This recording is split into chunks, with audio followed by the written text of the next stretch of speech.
Hey everybody, welcome back to the channel. It's Jerry from Hawaii of the North. Taking a little break today from working on my deck. It was starting to rot out and needs to be replaced again. Seems like we just did it, but I guess it was actually about 10 years ago. So we're going to be heading out to the Mid-Island Super RV Show. No, not really. It's called the Mid-Island Outdoor Show. And so we've never been to this show before, so we're going to go out, see what we can see, have a look around. I'll do a little taping, maybe tour some of the units that are out there, and just see what it's all about. So stick around and we will have a look-see. We really like the color of this Jeep. This is kind of in their off-road automotive section. Now we'll make our way over to the motorhome that they have on site. It was a Class C motorhome, the Chateau, I believe it was called. Bell really liked the lights above the awning on this one, the LED lights that run right along the top there.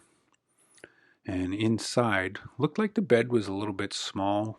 She thought it was kind of maybe a double, but I think it was a queen, but it was a very short queen. Looked a little bit shorter than the one that's in our Class A for sure. Nice bathroom. And this one, I believe, retailed for $146,000, and that one, I think, was their show price. So, and then their dinette. Then we moved over to this trailer.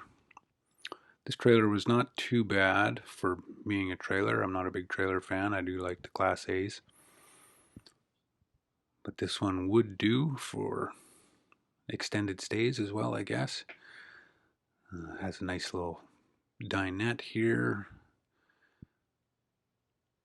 Move to the back. It's got a fairly decent sized bathroom as well. And then those bunk beds tucked away into the corner would be great if you had kids or grandkids that wanted to come and stay with you. The fridge.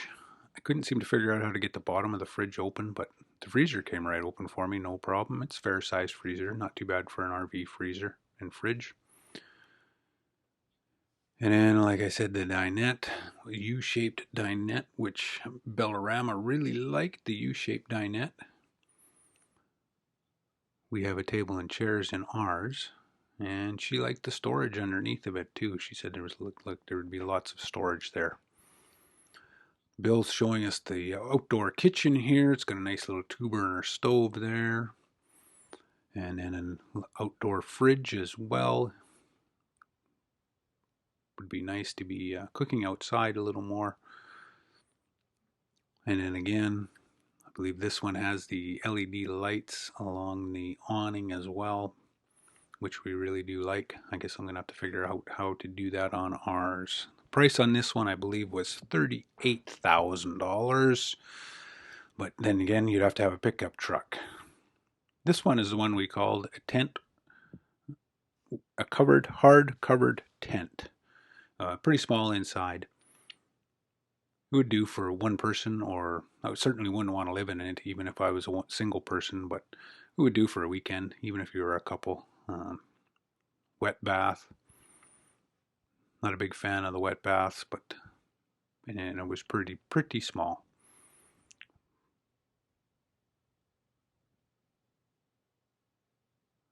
Then along into this one, it lacked the bunk beds. It did have a fairly nice sized bathroom in it though. And then again, it had the U-shaped dinette, which would flop down into bed if you needed it. Which, of course, again, Bellarama really kind of wished we didn't get the table and chairs in our motorhome. We thought that would be nice, but we're actually wishing we kind of maybe had a dinette. This one, I believe, retailed for $44,000.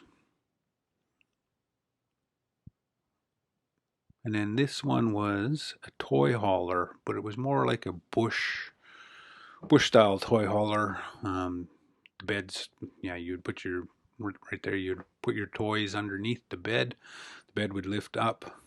Not much room in it at all. Very tiny bathroom, just basically a toy hauler. Now, this one was the one I liked. This is one I could probably live in if I was going to live in a trailer. It had a nice queen-sized bed in it. Didn't seem to have a spot for the TV, which I found funny, but I mean, you could always just hang it on the wall there somewhere, I suppose. And then into the bathroom, which was decent sized bathroom. Nice shower. And then out here you have your big TV. I believe there was a fireplace underneath of it. This one had a dinette, but it wasn't the U-shaped dinette. Just kind of really had more of a homey feeling out of all the trailers there, I thought. It was also a little more pricier than all the other trailers there. I believe it was retailing for $107,000. Really liked the Lazy Boy chairs. Very comfortable. Could have almost just had a little nap right there at the show.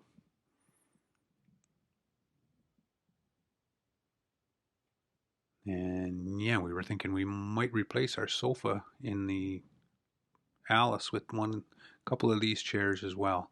Bellarama, she just sank out of sight. Thought they would work out well for our Class A as well. All right, well, certainly not like the Tampa Super Show. A little disappointed. Not any Class A's. I wasn't expecting there to be any Class A's. I was hoping maybe there would be some fifth wheels, but there was no fifth wheels. The one Class C, and then a lot of tow behinds. Only really two that I would consider.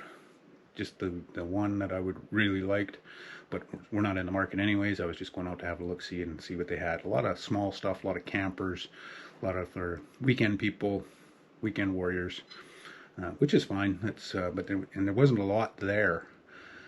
I think it was just the one dealership actually that had stuff there too. So a lot of fishing, and it was more of an outdoor show. It was more of an outdoor show than an RV show for sure. So next year, might head over to Abbotsford and we'll go to hopefully a bigger show. And possibly one day soon, we will get down to Tampa to the Super RV show. And anyway, this is it for now. Please subscribe to my channel. It would really help me out. I'm trying to grow this channel, and we can get on the road a little more and shoot a little more videos with all the support that we get. So hey, let's roll, everybody. Let's be careful out there. Blackfish out.